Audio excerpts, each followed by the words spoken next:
Hollywood produziu muitos filmes que não apenas destruíram as carreiras de atores, mas também as produtoras por trás deles. Esses filmes agora são considerados entre os mais amaldiçoados da era de ouro de Hollywood. Apaguem as luzes enquanto mergulhamos nas lendas mais infames de filmes amaldiçoados de Tinseltown. A Arca de Noé, 1928. Durante a era do cinema mudo, a Arca de Noé ganhou uma reputação mortal por sua sequência climática de inundação. O diretor Michael Curtiz, mais tarde famoso por Casablanca, encenou um dilúvio massivo, liberando 600 mil galões de água no set. O resultado foi catastrófico. Pelo menos 3 figurantes se afogaram e dezenas mais ficaram gravemente feridos, com membros quebrados. A futura estrela John Wayne, então um jovem extra, escapou por pouco de se ferir. O desastre levou Hollywood a introduzir novas regulamentações de segurança para as acrobacias em 1929. Investigações revelaram que Curtiz havia levado o realismo longe demais, priorizando o espetáculo em detrimento da segurança. Carreiras foram interrompidas. Aqueles figurantes nunca chegaram a ver o lançamento do filme, e a tragédia assombrou a reputação inicial de Curtiz. O próprio filme, um épico bíblico parcialmente falado, tornou-se infame pelas vidas que ceifou. Veteranos da indústria sussurravam que a produção estava amaldiçoada devido ao número incomum de fatalidades. Na realidade, a negligência e a busca pela grandiosidade foram as culpadas. A Arca de Noé permanece como uma lição sombria na história de Hollywood. Sua maldição levou diretamente a mudanças nos protocolos de segurança no cinema. O legado deste filme é uma indústria mais segura paga com sangue real. Um começo amaldiçoado para a era dourada de Hollywood, que ainda arrepia aqueles que conhecem a história. 13 Mulheres, 1932. Hollywood antes do Código viu sua parcela de tragédias. E 13 Mulheres é lembrado por uma história comovente. Este thriller apresentou Peg Entwistle, uma atriz de teatro fazendo sua estreia na tela grande. Infelizmente, o papel de Peg foi severamente reduzido antes do lançamento, possivelmente devido à censura rígida da época. Os estúdios RKO, então, a liberaram do contrato, deixando sua carreira em suspensão. Desesperada, em setembro de 1932, Peg subiu no famoso letreiro de Hollywoodland e saltou para a morte. Seu corpo foi encontrado abaixo do gigantesco H. O filme estreou um mês após seu suicídio, transformando seu primeiro filme em um lançamento póstumo. O trágico fim de Peg gerou a lenda da garota do letreiro de Hollywood, e até relatos de uma presença fantasmagórica perto do letreiro. A maldição, neste caso, foi a mão cruel do destino e a natureza implacável de Hollywood. A carreira em ascensão de Peg foi tragicamente interrompida, e 13 Mulheres ganhou notoriedade como seu primeiro e último filme. Embora nenhum evento sobrenatural tenha atormentado o set, as consequências lançaram uma sombra sobre o filme. Décadas depois, a história de Entwistle é recontada como um conto de advertência sobre desilusões em Hollywood.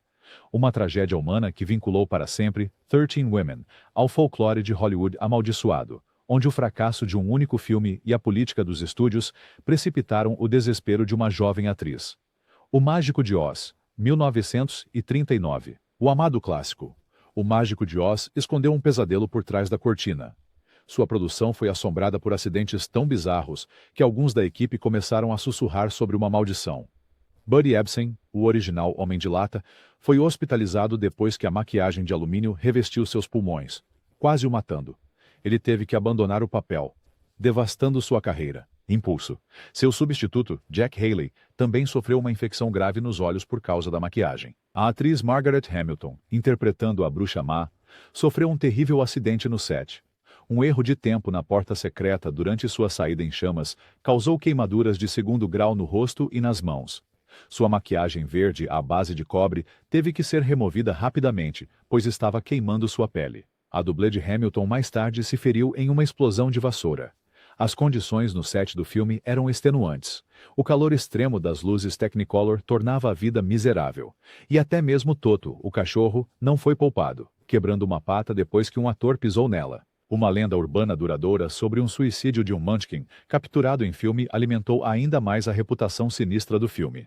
Mas esse mito foi desmascarado.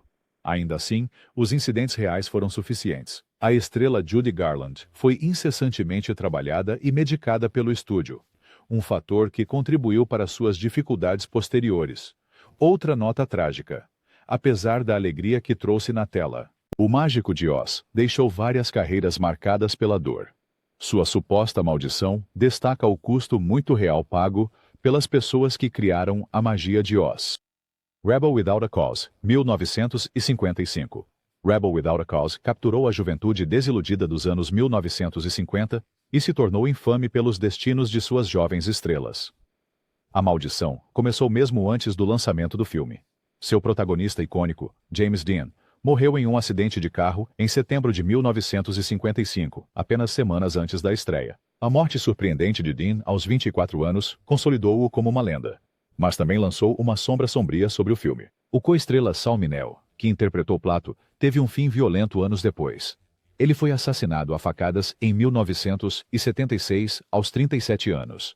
Poucos anos depois, a protagonista Natalie Wood se afogou sob circunstâncias misteriosas, em 1981. Com os 3 protagonistas mortos jovens e de forma não natural, sussurros de uma maldição aumentaram. Até o ator coadjuvante Nick Adams morreu misteriosamente em 1968, intensificando a lenda. As carreiras de Dean, Minell e Wood foram todas interrompidas. As promissoras trajetórias de Dean e Minell terminaram abruptamente, e a longa carreira de Wood em Hollywood terminou com perguntas sem resposta. As investigações sobre o afogamento de Wood permanecem inconclusivas, aumentando o misticismo em torno do filme. Embora cada morte tivesse seu próprio contexto, desde o amor de Dean pelas corridas até o assassinato aleatório de Minell, juventude transviada tornou-se uma lenda macabra de Hollywood. Os destinos trágicos de suas estrelas tiveram um efeito arrepiante. É lembrado não apenas como um marco cultural, mas como um filme aparentemente marcado pelo infortúnio. O Conquistador, 1956. O épico desafortunado de John Wayne, O Conquistador, é frequentemente citado como um exemplo clássico de uma produção amaldiçoada. Os problemas não foram aparentes durante as filmagens. Eles surgiram anos depois, na forma de doenças devastadoras. O filme foi rodado no deserto de Utah, a favor do vento de um local de testes nucleares, um fato do qual os cineastas não tinham conhecimento. Elenco e equipe passaram semanas em meio à precipitação radioativa. As consequências foram trágicas. No início dos anos 1980, um número alarmante dos envolvidos havia desenvolvido câncer. De 220 membros da equipe, 91 desenvolveram câncer, e 46 morreram. As vítimas incluíram as estrelas John Wayne e Susan Hayward, e o diretor Dick Powell. Wayne, o epítome de saúde robusta de Hollywood, sucumbiu ao câncer de estômago em 1979. Hayward e Powell também morreram de câncer, assim como a co-estrela Agnes Moorehead. Essas doenças impactaram severamente ou terminaram suas carreiras e vidas, lançando uma sombra retrospectivamente sombria sobre o filme. Muitos acreditam que a localização radioativa foi a culpada. O Guardian mais tarde relatou sobre a tragédia, consolidando a narrativa de maldição. Alguns parentes da equipe notaram que até mesmo figurantes nativos americanos locais foram afetados, sugerindo que o número de mortes pode ser maior do que o relatado. Além dos problemas de saúde, o filme foi um fracasso notório, criativamente. A escolha de Wayne para o papel de Genghis Khan foi considerada um erro de Hollywood. É como se o filme estivesse condenado em todos os aspectos. Na tradição de Hollywood, a maldição de The Conqueror é um lembrete sóbrio dos perigos do mundo real, com um legado literalmente gravado em pedra nas lápides das vítimas. Os Desajustados, 1961. Anunciado como um poderoso drama unindo Clark Gable, Marilyn Monroe e Montgomery Clift, Os Desajustados é lembrado como uma canção do cisne amaldiçoada para as estrelas clássicas de Hollywood. A atmosfera no set foi conturbada. A vida pessoal de Monroe estava em caos, e Clift lutava contra seus próprios demônios com álcool e pílulas. A verdadeira maldição surgiu após as filmagens. Apenas alguns dias após o fim da produção, Clark Gable sofreu um ataque cardíaco e morreu. Alguns especularam que as acrobacias fisicamente exigentes do filme contribuíram para sua morte súbita, aos 59 anos. A tragédia continuou. Marilyn Monroe morreu no ano seguinte de overdose aos 36 anos, marcando Os Desajustados como seu último filme completo. O co-estrela Montgomery Clift durou apenas mais alguns anos. Sua saúde deteriorou-se e ele morreu em 1966 aos 45 anos, com muitos citando Os Desajustados como seu último grande papel. O filme efetivamente encerrou a era de suas estrelas. O diretor John Huston mais tarde refletiu sobre o sinistro resultado de perder seu elenco tão rápido. Os críticos elogiaram as atuações, chamando-as de alguns dos melhores trabalhos de cada ator. Mas isso só aumenta a pungência. A maldição de O. A importância de The Misfits está em como se tornou o capítulo final inesperado para três ícones de Hollywood. O que era para ser um novo começo para essas estrelas se transformou em um epitáfio assombroso para as lendas da Era Dourada envolvidas. Incubus, 1966. Um filme de terror pouco conhecido, Incubus ganhou notoriedade como uma das produções mais amaldiçoadas de todos os tempos. Filmado inteiramente na língua construída, Esperanto, e estrelado por um jovem William Shatner, os eventos fora das telas do filme foram muito mais assustadores que a trama. 2 anos após as filmagens, vários membros do elenco tiveram finais trágicos. O incidente mais chocante envolveu o ator Milos Milos, que poucos meses após o lançamento do filme assassinou sua namorada, e depois morreu em 1966. Outra atriz, Anne Atmar, morreu por suicídio apenas semanas após o fim das filmagens. Essas tragédias consecutivas geraram rumores sobre uma maldição.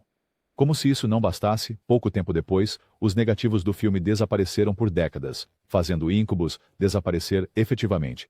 Um filme amaldiçoado tanto no destino quanto na disponibilidade. Alguns apontam os temas ocultos do filme e o uso do Esperanto como um convite ao azar.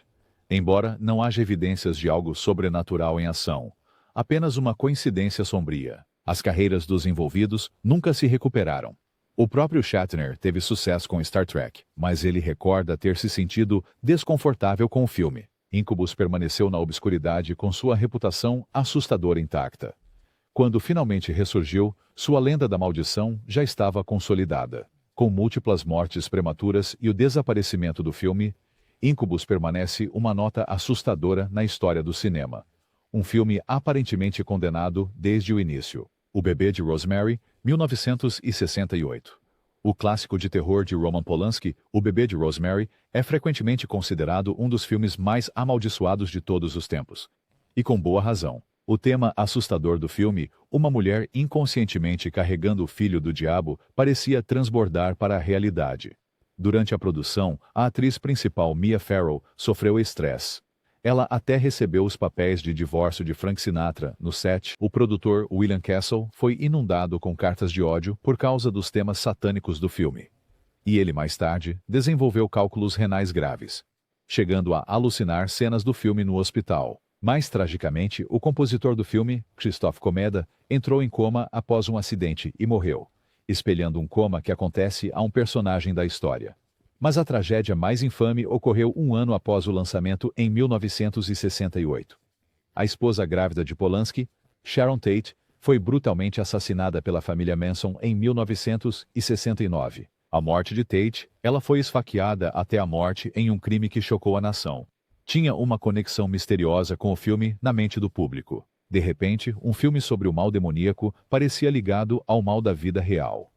Rumores circulavam que o próprio filme estava amaldiçoado ou que sua produção havia desencadeado algo.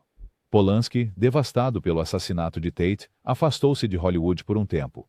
Castle nunca mais teve outro filme de sucesso, convencido de que a maldição era real. O Bebê de Rosemary despertou conversas sobre Hollywood estar convidando o diabo, e até mesmo Ira Levin, que escreveu o romance original, sentiu-se culpado pelo que a história parecia desencadear. Factualmente, esses eventos não estavam relacionados, mas o conjunto de infortúnios consolidou a lendária maldição deste filme. O Exorcista, 1973.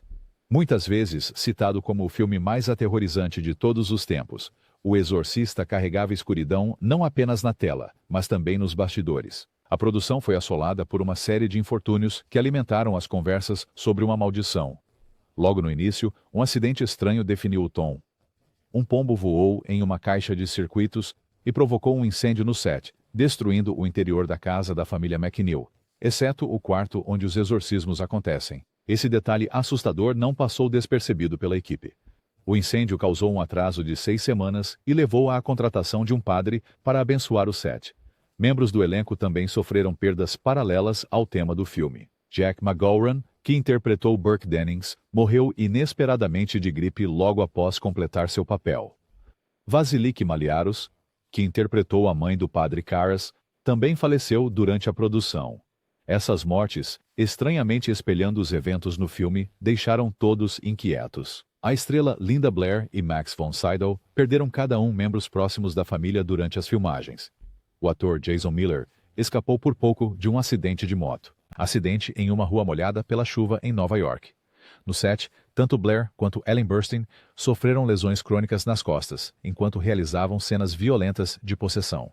Imagens da dolorosa queda de Burstyn foram até usadas no filme. O acúmulo de incidentes foi tão perturbador que alimentou o marketing do filme como estando cercado por algo maligno.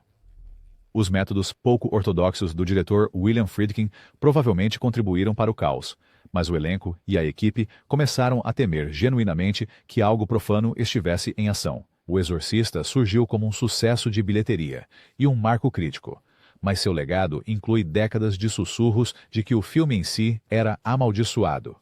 Uma ideia mantida viva por essas tragédias e acidentes muito reais. Omen, 1976. Com seu tema diabólico, o anticristo como criança, o homem pareceu provocar a ira de forças invisíveis durante as filmagens. Mesmo antes da produção começar, o produtor Harvey Bernhard supostamente usava uma cruz no set, insistindo que o filme estava atraindo problemas. Os eventos que se seguiram deram crédito aos seus medos. O avião da estrela, Gregory Peck, foi atingido por um raio a caminho de Londres. Em um giro bizarro, o avião do produtor executivo Mace Neufeld também foi atingido por um raio em outro voo. O escritor David Seltzer experimentou um terceiro quase acidente, quando seu avião também foi atingido por um raio. A probabilidade de tais ocorrências desafiava a crença e deixou a equipe apreensiva. A série de má sorte continuou em terra. Um adestrador de animais que trabalhou na cena dos babuínos foi atacado e dilacerado por um leão logo após trabalhar no filme. O artista de efeitos especiais John Richardson, que criou a famosa cena de decapitação de A Profecia, enfrentou um eco horrível na vida real. Ele e sua assistente sofreram um acidente de carro em que ela foi decapitada, supostamente perto de uma placa de trânsito que dizia Homem 66,6 km. Uma coincidência quase irônica demais. Durante as filmagens, um Rottweiler treinado enlouqueceu e mordeu seu treinador, ignorando todos os comandos. Uma cena saída diretamente do filme, mas real. Talvez o mais assustador seja que uma acrobacia aérea planejada foi alterada no último minuto, poupando a equipe. O avião alugado foi usado para um voo comercial e caiu imediatamente após a decolagem, matando todos a bordo. O efeito cumulativo sobre os envolvidos foi profundo.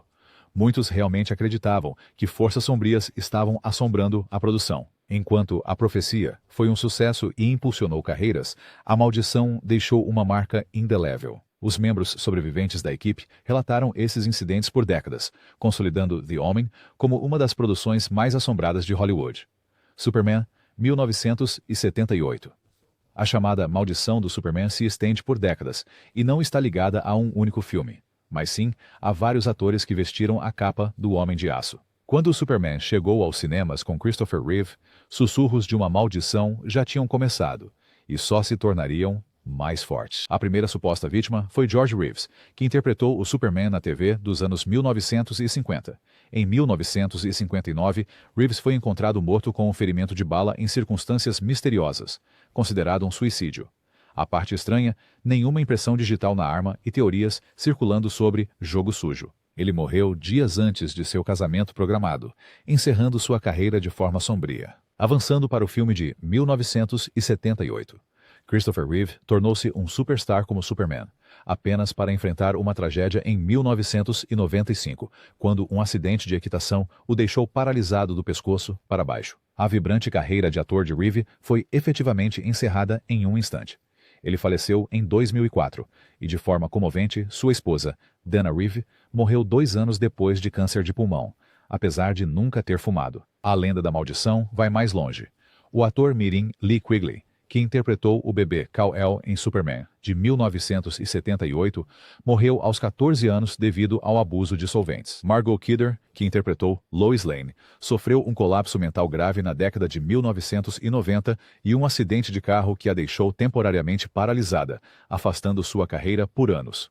Mesmo nos bastidores, as coisas estavam sombrias. Marlon Brando perdeu sua filha para o suicídio, e seu filho foi condenado por homicídio, falecendo no ano 2004, apenas meses após Reeve. Ainda antes, Kirk Allen, o primeiro ator a interpretar Superman na tela, encontrou-se irremediavelmente estigmatizado e lutou para encontrar trabalho depois, uma infelicidade mais voltada para a carreira, mas que alimentou o A ideia de uma maldição sobre qualquer um associado ao papel. Enquanto atores modernos de super-homem como Henry Cavill têm se saído bem até agora, o legado de tragédia para muitos intérpretes clássicos do super-homem persiste na memória de Hollywood. A maldição pode simplesmente ser uma série de coincidências ao longo das eras, mas para fãs e historiadores, o padrão é difícil de ignorar. Apocalipse Now, 1979. Apocalipse Now, de Francis Ford Coppola, foi um épico ambicioso sobre a Guerra do Vietnã que quase se tornou um pesadelo na vida real. Sua produção nas Filipinas foi tão caótica e cheia de calamidades que muitos acreditam que o filme foi amaldiçoado pelos deuses da guerra. No início das filmagens, a produção foi devastada por um tufão. Cenários foram destruídos enquanto chuvas e ventos de monção assolavam o local das filmagens. Coppola havia investido suas finanças pessoais no filme, e a destruição o levou à beira da ruína. À medida que as filmagens se arrastavam, o ator principal, Martin Sheen, com apenas 36 anos na época, sofreu um ataque cardíaco quase fatal no set. Sozinho e longe de ajuda imediata, Sheen rastejou até uma estrada para encontrar auxílio. Coppola foi tomado pela culpa, e por um momento até temeu que sua estrela pudesse morrer no local. A produção parou enquanto Sheen se recuperava e Coppola teria tido um colapso nervoso, temendo que seu projeto estivesse condenado. Também houve relatos de que a equipe estava ficando um pouco enlouquecida na selva, com o uso desenfreado de drogas e uma sensação palpável de medo espelhando os temas do filme. Um ator, Frederick Forrest, descreveu o clima como cada vez mais insano. Coppola disse famosamente: tínhamos acesso a dinheiro demais, equipamento demais, e pouco a pouco enlouquecemos. Nauseous. O diretor até ameaçou suicídio várias vezes sob pressão. No final, o filme foi concluído e se tornou uma obra-prima. Mas as carreiras envolvidas pagaram um preço. A saúde e a fortuna de Coppola quase foram destruídas, e ele não dirigiria outro filme por anos. Sheen saiu com uma nova perspectiva de vida, mas chamou a filmagem de a pior experiência de sua carreira. A maldição de Apocalipse Now está em quão perto chegou de descarrilar as pessoas por trás dele. Os infortúnios foram, em última análise, superados, mas a produção angustiante agora é tão lendária quanto o próprio filme. Poltergeist, 1982. A maldição de Poltergeist se tornou uma expressão para uma série de eventos reais horripilantes que seguiram este clássico do terror de 1982. O filme sobre uma casa suburbana tomada por espíritos vingativos foi um sucesso, mas seu legado se tornou sombrio com a morte trágica de vários membros do elenco ainda jovens. O mais devastador foi Heather O'Rourke, a atriz mirim que interpretou a pequena Carol Ann. Apenas 6 anos após o lançamento do filme, Heather colapsou e morreu aos 12 anos devido a uma obstrução intestinal mal diagnosticada, chocando fãs e equipe igualmente. Sua morte em 1988 foi um grande golpe. Heather havia filmado 3 filmes Poltergeist. Seu futuro promissor foi interrompido. Ainda antes, em 1982, poucos meses após o lançamento do primeiro filme, Dominique Dunne, que interpretou a filha adolescente Dana, foi brutalmente atacada por seu ex-namorado e estrangulada até entrar em coma. Ela morreu 5 dias depois, com apenas 22 anos. As mortes destas duas jovens atrizes alimentaram a conversa sobre uma maldição, mas a lista sombria continuou. Julian Beck, que interpretou o malévolo pregador Kane em Poltergeist 2, morreu de câncer de estômago em 1985, antes que essa sequência fosse lançada. E Will Sampson, que apareceu em Poltergeist 2 como um xamã nativo americano, morreu em 1987 devido a complicações após um transplante de coração e pulmão. 4 atores de uma franquia morrendo em poucos anos parecia mais do que coincidência. No set, surgiram outras lendas assustadoras. JoBeth Williams afirmou que a produção usou esqueletos humanos reais como adereços, o que alguns acreditam ter desencadeado o maldição. Will Sampson, ele próprio um curandeiro, até realizou uma cerimônia de exorcismo no set certa noite após sentir uma energia ruim. Enquanto a franquia transformava Craig T. Nelson e outros em rostos conhecidos, o crescente número de mortes lançava uma longa sombra. As tragédias indiscutivelmente impactaram a psique dos membros sobreviventes do elenco. Muitas entrevistas, anos depois, mostram eles desconfortáveis ao discutir os filmes. Quer tenha sido coincidência ou algo mais sinistro, a série Poltergeist continua sinônimo de maldições de Hollywood. Um caso em que a vida tomou um rumo mais sombrio do que o próprio enredo fantasmal dos filmes. Fitzcarraldo, 1982. Fitzcarraldo de Werner Herzog. Não é um filme de Hollywood propriamente dito, mas sua saga de produção é tão desastrosa que entrou para a lenda do cinema. Filmado na Amazônia peruana, o filme exigiu o transporte de um navio a vapor de 320 toneladas sobre uma montanha, refletindo a missão insana de seu protagonista. Esta tarefa hercúlea parecia atrair infortúnios. O ator principal original, Jason Robards, contraiu disenteria no local e teve que abandonar o filme após semanas de filmagem. Seu substituto, Klaus Kinski, trouxe seu próprio tipo de caos. O comportamento volátil de Kinski aterrorizou a equipe a tal ponto que um chefe indígena local teria se oferecido para assassinar Kinski para Herzog. Mas a maldição não era apenas temperamental, era de perigo físico. Em uma sequência infame, Herzog escolheu puxar genuinamente um navio por uma colina sem efeitos especiais. Durante este esforço extenuante que durou meses, numerosos figurantes indígenas se feriram e supostamente vários foram mortos. Um incidente trágico envolveu um lenhador que sofreu uma picada de cobra severa na selva. Sem tempo para chegar a um hospital, ele amputou seu próprio pé com uma motosserra para evitar a propagação do veneno. O médico da produção chamou o set de filmagem de clinicamente insano. O elenco e a equipe foram atormentados por doenças, ferimentos e exaustão. O próprio Herzog mais tarde disse: "Eu não deveria fazer filmes assim mais." O orçamento e o cronograma inflaram, e o filme quase afundou sob o peso de sua própria ambição. Incrivelmente, Herzog terminou o filme e Fitzcarraldo foi lançado com aclamação da crítica, mas não sem custo. As carreiras de alguns envolvidos nunca se recuperaram totalmente do trauma. Robards perdeu o que poderia ter sido um papel definidor. A reputação de Kinski como louco foi consolidada. Muitos locais peruanos carregavam as cicatrizes da filmagem. Se alguma vez uma produção pareceu amaldiçoada pela arrogância, foi Fitzcarraldo, um épico da vida real de cinema amaldiçoado que provou que a arte pode cobrar um preço brutal. Twilight Zone. O filme, 1983. Talvez uma das tragédias de filmagem mais notórias na história do cinema tenha ocorrido durante Twilight Zone. O filme, lançando uma sombra permanente sobre o filme de antologia. Em julho de 1982, o ator Vic Morrow estava filmando um segmento ambientado no Vietnã, dirigido por John Landis. A cena exigia que o personagem de Morrow carregasse duas crianças enquanto fugia de um helicóptero dos Estados Unidos em uma vila vietnamita falsa. Explosões de efeitos especiais estavam programadas para ocorrer enquanto o helicóptero voava baixo acima. Em uma virada catastrófica, uma explosão muito próxima ao helicóptero fez o piloto perder o controle. O helicóptero caiu sobre os atores abaixo. Morrow e os atores mirins, Mika Jin Lee e René Shin Yi Chen foram mortos instantaneamente. Morrow e Lee foram decapitados pelas lâminas do rotor.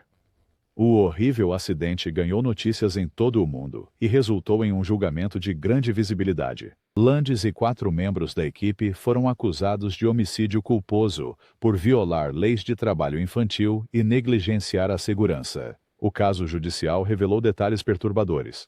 Landis foi avisado de que a manobra era muito arriscada. Ele também havia desrespeitado os regulamentos ao empregar as crianças fora do horário permitido. Embora os réus tenham sido absolvidos em 1987, o dano à reputação foi enorme. Os padrões de segurança em Hollywood para acrobacias e atores mirins tornaram-se muito mais rigorosos como consequência direta. A maldição aqui está fundamentada em uma negligência muito real e suas consequências. A promissora carreira de Vic Morrow foi tragicamente interrompida. Ele é agora mais lembrado por sua morte do que por seu trabalho.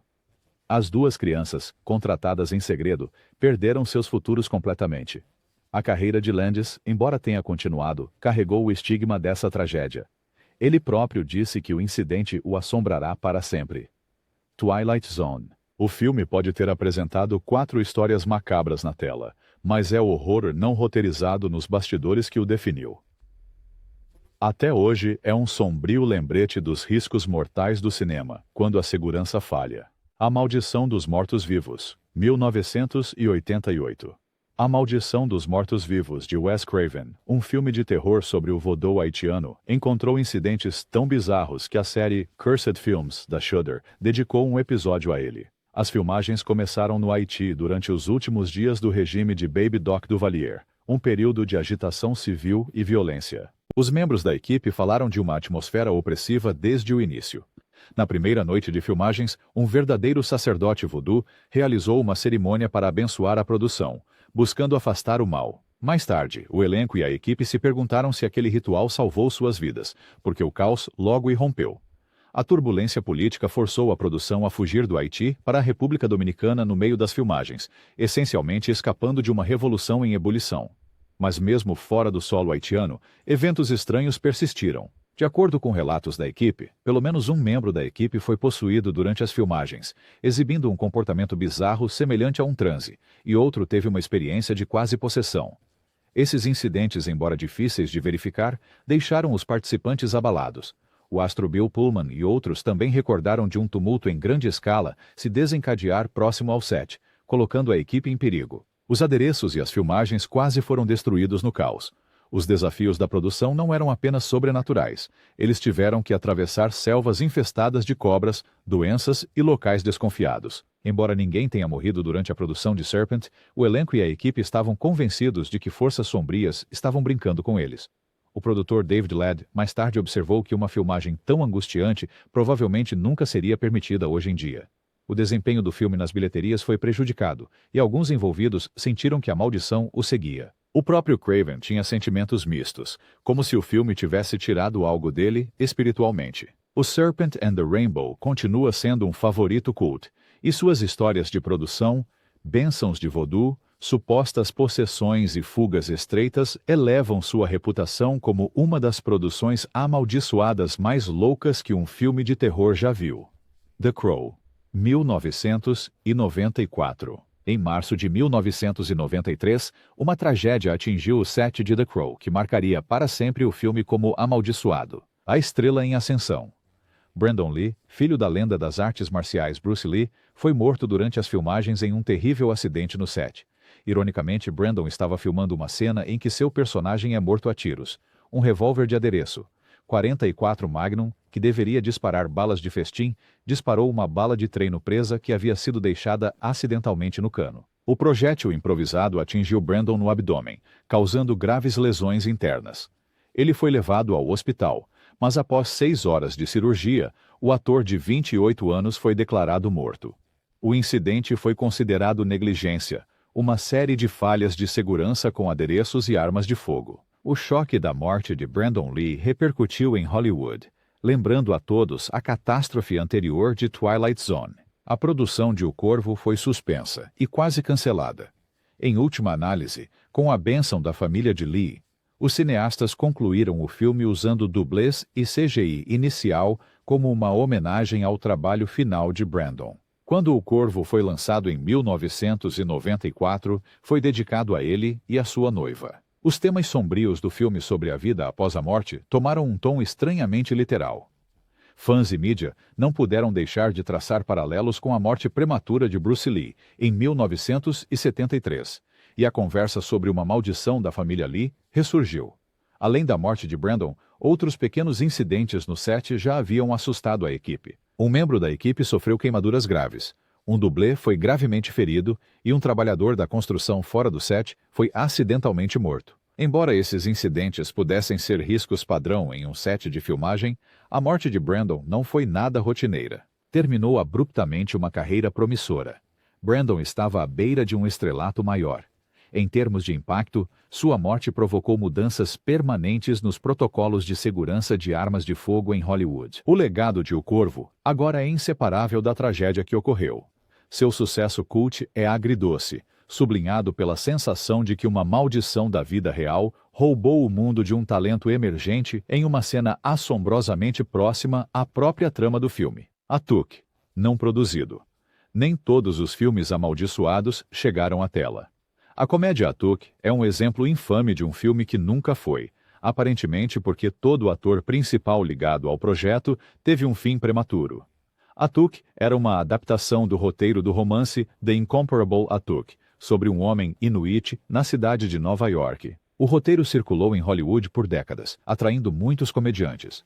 Mas, um por um, cada estrela em potencial morreu, dando origem à lenda de Atuk, o filme Impossível de Ser Feito. No início da década de 1980, John Belushi foi o primeiro escalado para interpretar Atuk, até sua overdose fatal em 1982. Aos 33 anos de idade, o projeto parou, mas foi retomado em 1988, com o comediante Sam Kinison. Kinison chegou a filmar algumas cenas, mas desentendimentos interromperam a produção. Não muito tempo depois, Kinison morreu em um acidente de carro em 1992. Em seguida, o ator maior que a vida, John Candy, expressou interesse. Candy leu o roteiro.